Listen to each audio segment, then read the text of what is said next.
Good morning guys आंनि बे AK47 YouTube चेनेलाव नोंथांमोनखौ बरायग्रोनाय थाबाय। नोंथांमोननो आं दा नैबे सेकेन्ड हेन्ड मार्केटखौ देखायनो सानदों। डिमापुर सानडे मार्केट बियो। नायनानै ला नोंथांमोनाबो जुदि इन्टारेस्टेड दंब्ला बाव फैनानै सेकेन्ड हेन्ड गस्ला गस्लि बायनो हागोन। जोबोद खम गस्लानि दामाथ' आरो दा बुंसै थाइबा 10 थाखानिबो दङ 50 100 नै नोंथांमोना नायफाबाय था आंबो नायगासिनो दं नै खिन्थु आं लानो होननानै फैयाखै होमबाबो माने नोंथांमोननिसिम देखायनो होननासो फैदों। नायनानै ला नै नोंथांमोना नैबेयाव गोदान मार्केट सेट बानायदों नोंथांमोना नायनो हागोन।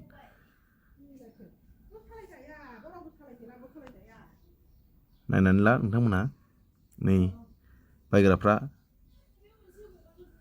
नै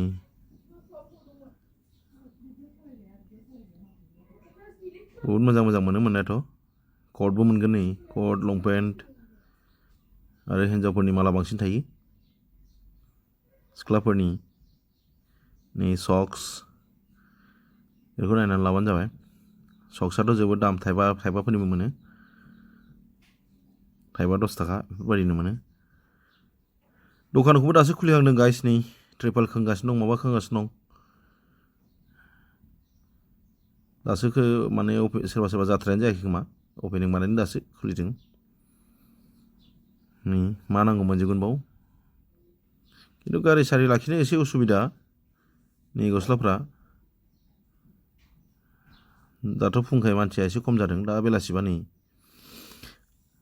आरो नैबाव बायदिसिना एकदम लहानि बुस्थु मोनगोन नोङो डिजाइन एकदम जोंनि कार्बि आंलं मोनै बुस्थुफोरखौबो मोनगोन। नै गस्लाफ्रा नैबे लंपेन्टखौ नुदोंना नोंथांमोना 10 थाखा 12 थाखासो जागोन बियो। नै नायनानै ला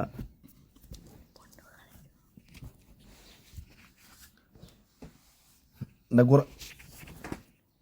गरम दिननि फैसिगोनलाय गस्लाफ्रा नै मैगं थाइगं नै लकेल मैगं एकदम फ्रेस मोनो।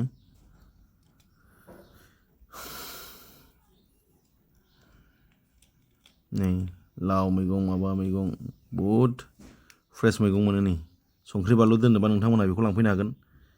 हालदै संख्रि बानलु दोनग्रा बिराद सलिडखा आसार ओरैजाय नै फुल दोनग्राया फुलथाब नै बियो